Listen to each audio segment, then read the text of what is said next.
friends with family and strangers, and my family used to rape me,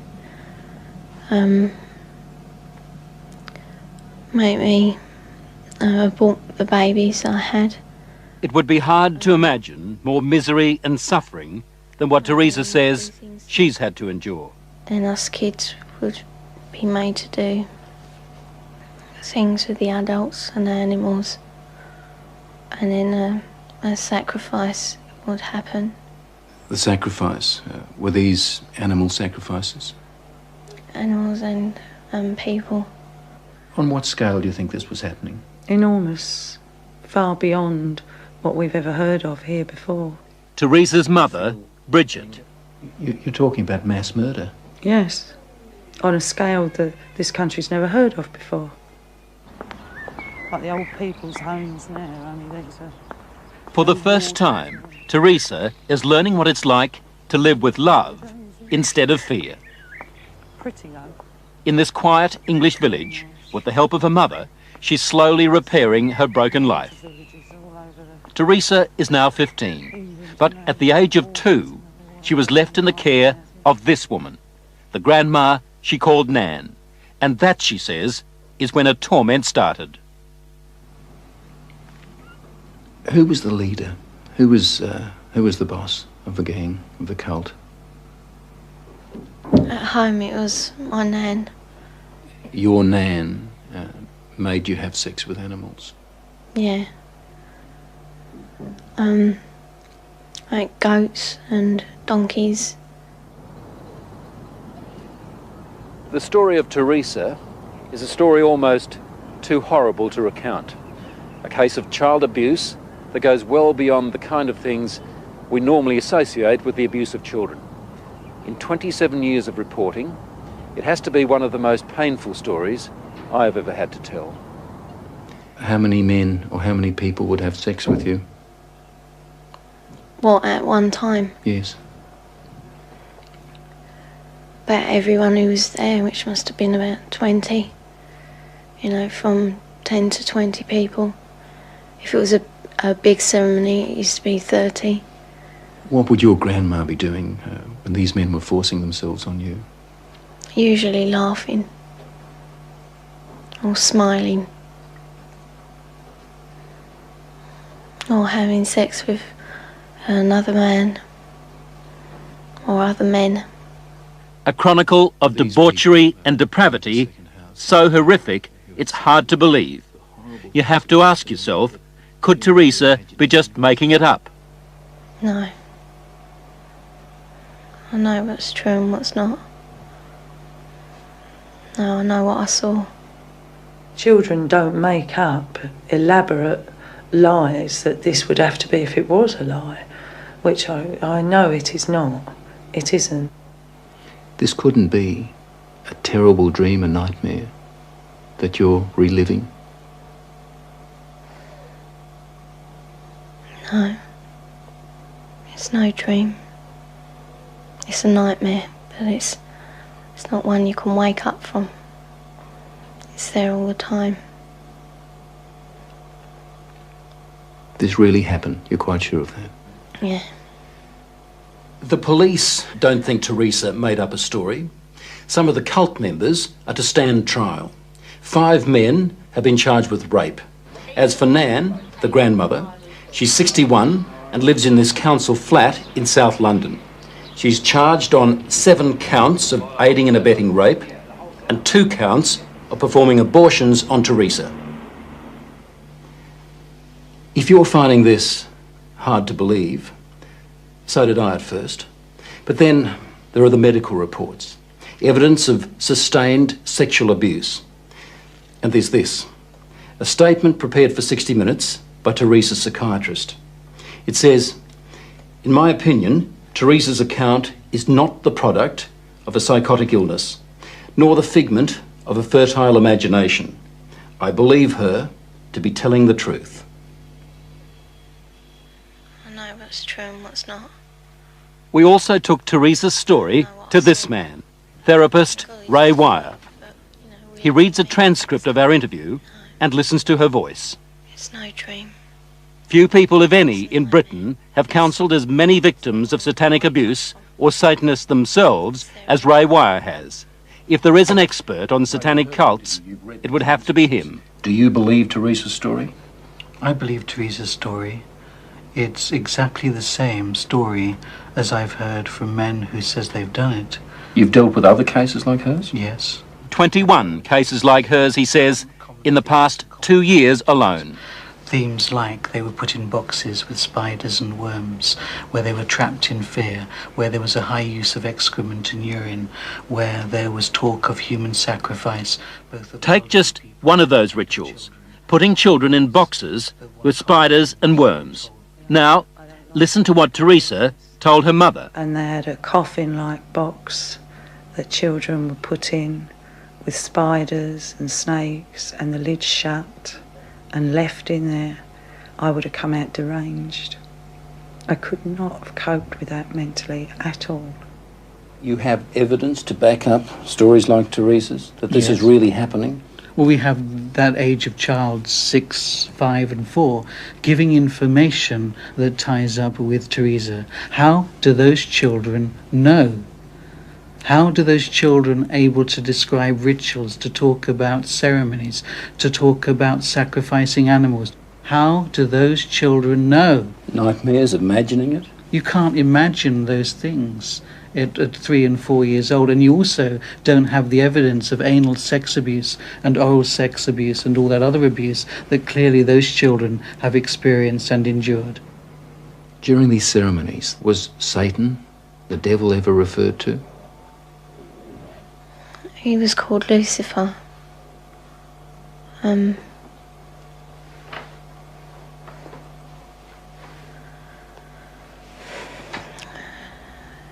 What did they say about the devil, about Lucifer? That killing the people made him happy. Sacrifices to please the devil. According to Teresa, the worst rituals took place at a house somewhere in the country. It was big, expensive. From the front it looked like a castle. It had a long drive and big double wooden doors. Do you think they were rich people then? Very rich.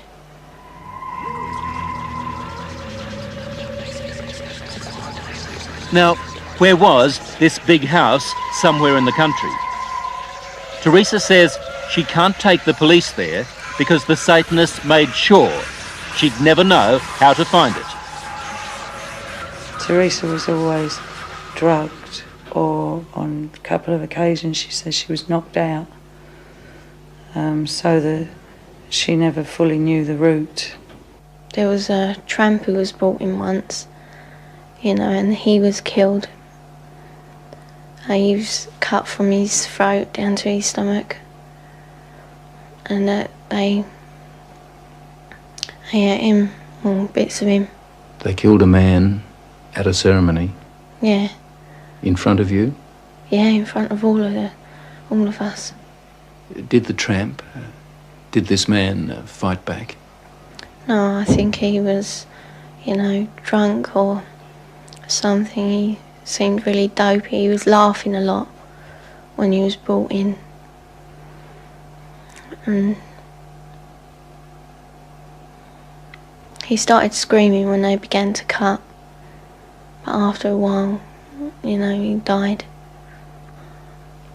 I'd seen a few killings before then. Although I wasn't used to it, that was the worst one. I really don't know what I thought. I suppose I thought, thank God it's not me. Let me get this right now. Are you saying that you saw more than one person killed in that house? Yeah. I've seen loads of babies killed there. Just newborn babies. Or aborted ones, which were only small. 4-year-olds. Any age, really. Did they ever say they might kill you? They threatened to kill my little girl, who, when I left, was still at the house. A friend? Huh? What little girl? My little girl, Alex. She's about 4 now. You mean you had a child? Yeah. How old were you when you had that child? 11. Motherhood at the age of 11. I never talked about But it. from what Teresa told her mother, it wasn't the only pregnancy. We think about 7 or 8 times. It's hard to say. It was constantly happening from the time she was capable of being pregnant. What happened to the pregnancies, to the babies? They were aborted by my nan or by one of the doctors at the house. There were doctors there at that house? Yeah, there was 2, I think. Yeah, and a nurse. What would happen to the fetuses, the unborn babies? They used to be taken away most of the time, and one time the baby was taken out of me and then killed in front of me because it was still alive. And then, what would happen? Well, after they killed it, they would eat it. Well, we were also made to eat it. You were made to eat your own fetus. Yeah. Who made you do this? My nan. You'd think the one person in the world you could leave a little girl with would be Grandma. Someone to give her love and protect her from harm. Yet, when Teresa was left to live with her grandmother, they might as well have handed her to the devil himself. Grandmothers, I mean, the vision it conjures up for you, sweet old lady with grey hair, rosy cheeks, holding her arms out to love her grandchildren. And it was exactly the reverse. But why was Teresa living with Nan in the first place and not with her mother? Well, when my first marriage broke up, I took the children with me and couldn't cope. So I gave them to their father, who in turn moved to his mother's. And To when Nan's place? Yeah. And when he left the Nan's place, he left the children there. How do you feel now towards her grandma and the other people who did all those things to your daughter? They disgust me. They are the worst form of life this earth has had the misfortune to create. Vile. Did you ever try to run away? You must have been frightened. A couple of times I did, but my uncle, he caught me and brought me back. Going to the police? Did that occur to you? No. No. I thought it was normal, even though I didn't like it. I mean, you don't like to eat greens, but somehow, I thought it was just her being called to be kind or something like that. She said to me it was something that everybody did, she thought, like you don't like going to school or the dentist, you don't like going to the black masses. It was never any different. I didn't have nothing to compare it to. All part of life, Teresa thought. Even a miscarriage one day at school. Yeah, I asked the teacher if I could go to the toilet, and she allowed me out.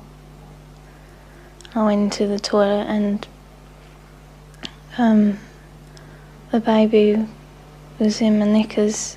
I thought it was dead, but it wasn't. It was still moving.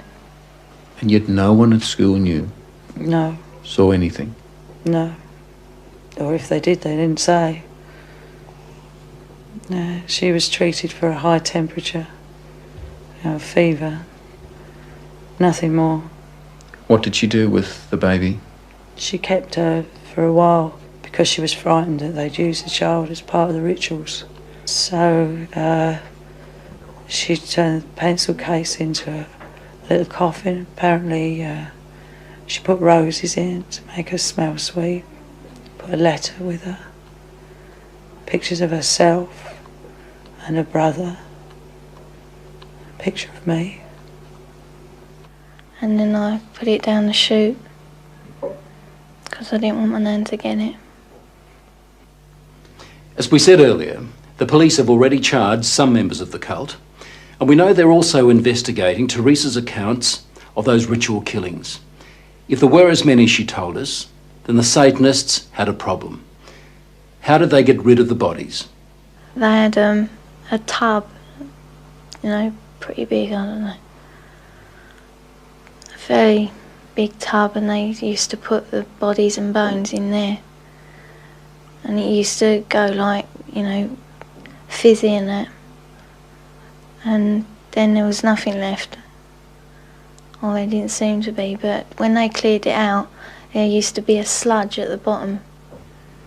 Teresa's story, her account, doesn't really surprise you. It doesn't surprise me in the light of satanic abuse, no. Do you get frustrated with people who just won't accept that these things do happen? Yes, because I've worked with murderers in prisons for years. Not that long ago, a boy was found in a forest in southern England without a head. We have no doubts that men can do that. And yet when we start talking about men within Satanism who actually believe in evil and it's the right to express evil, we suddenly have a doubt. Do you dismiss that as a child's fantasy, or do you take it seriously? Well, as a policeman and as a father, I obviously take it very seriously. Very seriously indeed. Crime Intelligence Officer Sergeant Alan Barwick. Do you believe Teresa? Yes, I do. What would happen to the fetuses, the unborn babies? I used to be taken away most of the time, and one time the baby was taken out of me and then killed in front of me because it was still alive. And then? They would eat it. Teresa told me that she was forced to eat her own fetus. Does that surprise you? No. Why not? There's information at hand that we believe that has happened before in this country. What Teresa had to endure is bad enough, but it's far from being an isolated case. We found strong evidence that scores of children in Britain are victims of these satanic rituals. But what is the attraction of these cults, and how are people lured into them?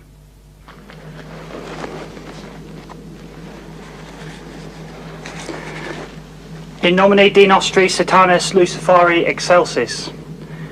In the name of Satan, the ruler of the earth, the king of the world, I command the forces of darkness to bestow their infernal power upon me. David Austin is rare among Satanists. He will actually talk about some of their ceremonies. He denies taking part in child abuse himself, but he's sure some others do. There are people that are using the occult, are claiming to be Satanists, and that they are abusing children. We know it. No sex with children in his cult, says David Austin, but he confirms that sex is a part of some of their ceremonies. Some of our rites are sexually orientated, and again, we have to take into the fact that we do take, in some rites, a bisexual approach to some of our actions. I also witnessed a 9-day-old baby being slaughtered for human sacrifice. Audrey Harper. She spent 5 years in a satanic cult before she escaped. Why did they kill that baby? Why sacrifice a child? Satan likes pure sacrifice, and human sacrifice is better than animal sacrifice, so they are pleasing the master.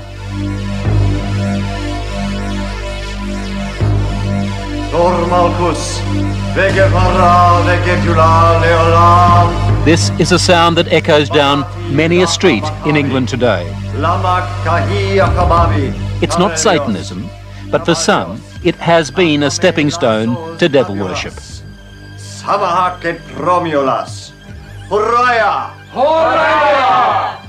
Witchcraft, the so-called harmless end of the occult. Nigel Bourne is the high priest, and Zeldy Bate, the high priestess. They play out their pagan rituals in gatherings they call covens. O thou circle, be thou a meeting place of love and joy and truth, a rampart of protection for all those who stand herein. Wherefore I do bless thee, and I do consecrate thee, in the most holy and potent names. You're a witch. I am. Zeldy and Nigel worship nature and the changing of the seasons. Now is the moment of the spring equinox, when day and night are equal. Nothing to do, they say, with Satan. It's a common belief that witches worship Satan, but we can't worship Satan because we don't even acknowledge his existence. Is witchcraft harmless? No. But then no religion is harmless. You're saying it can be harmful? It Yes, can be dangerous? Of course it can. Anything that is taken to extremes can be dangerous. We as a coven were looking for more, really, more kicks. David Stillwell. He started off in witchcraft. He finished up in something very different. Collectively as a group, we decided to explore Satanism. Now, you were looking for more kicks. What did you end up doing? Animal sacrifice. Sacrificing animals, birds and rabbits and pigeons, doves, things like that.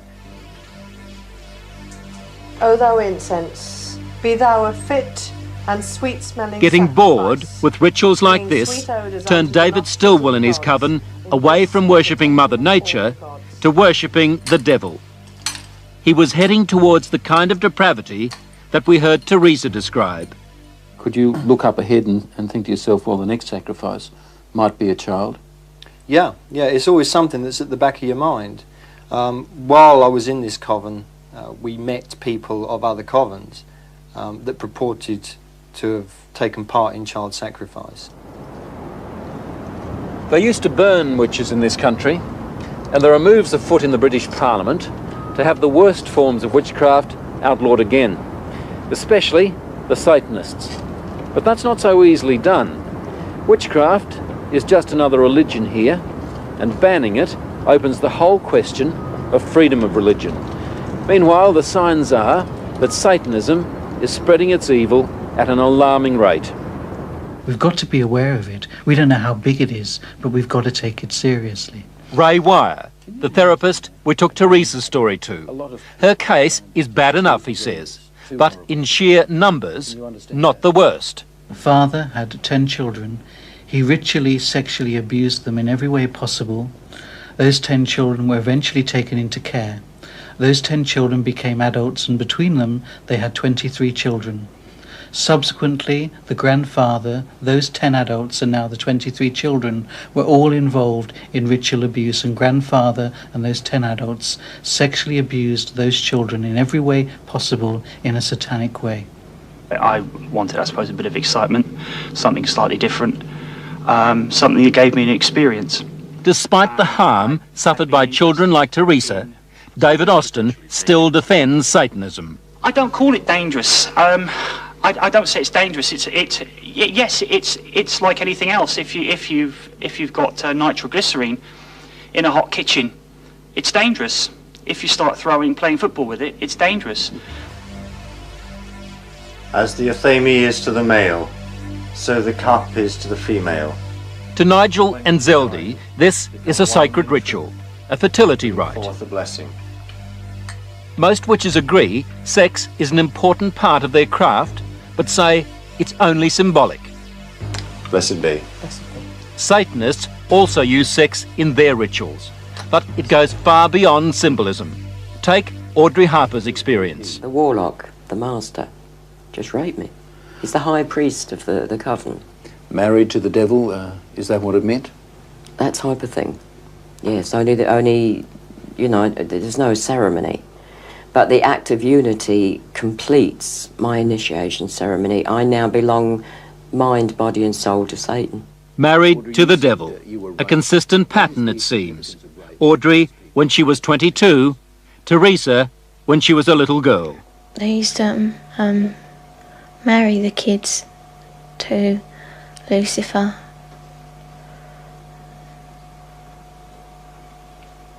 So that we were part of him, you know, we were his. Did that include you? Were you married to the devil? Yeah. He used to be dressed up in a cloak, and it was just like a marriage in a church, but different words, you know. What were you taught about Lucifer? Just that we should, you know, be his friend, treat him as a friend, and that he's always there if we ever need him. Why do they do such wicked things in these covens? Because they're pleasing Satan. The lower you become, the more vile you become, the more pleased Satan is with you, and therefore the more power you'll get when you die. And they believe this? They believe it. They absolutely believe it. Is this just an English disease, or should we be worried in Australia about activity such as this? I think we must be worried in every country, including yours, and without a shadow of a doubt you'll have groups in Australia who are doing similar things. It's almost certain that there are black covens in Australia and that there is child sacrifice going on in Australia. Do you think there are satanic cults operating in Australia? Yes, I think it'd be very naive of us to deny that. Our crime intelligence officer again, Sergeant Alan Barwick. Teresa talks of ritualistic sacrifices. Have you come across anything like this in your investigations? Yes, we have. What kind of sacrifices? Animal sacrifices. Can you tell me anything about that? No, I can't. Why is that? It's a ongoing inquiry. The problem is knowing how to recognise it, and that comes down really to parents. Parents recognising where their kids are. But it seems to have changed, you know. You have to wonder why no one guessed what was happening to Teresa over those 12 years at Nan's place. Not even her mother knew when Teresa came to stay with her on holidays. I think with most people, not only myself, it's such an abhorrent, disgusting thing that I don't think we want to hear it. So what should mothers do? Well, they take the child aside and believe them. Believe them. It's so many times you hear about a child going from one adult to the next in an effort to get somebody to listen. I mean, in Teresa's case, the people she told joined in. And she thought I was going to too. That was a real blow. I cried for weeks over that she would look at me and think that I could do that. What would you hope to do with your life now? What are you looking forward to doing? Just living, being happy. What would you like to do when you leave school? Care for children. Handicapped ones, you know, or abused children like me, maybe. As I was leaving Teresa's place, she handed me this note. It's addressed to the film crew. She says, "Thanks for bothering to help kids like me. I hope it helps." On the other side, there's a poem Teresa made up while she was staying at Nan's place. She calls it Nothing Left. Nothing left. I would scream, but there is no voice left. I would cry, but there are no tears left. I'd fight, but there is no strength left.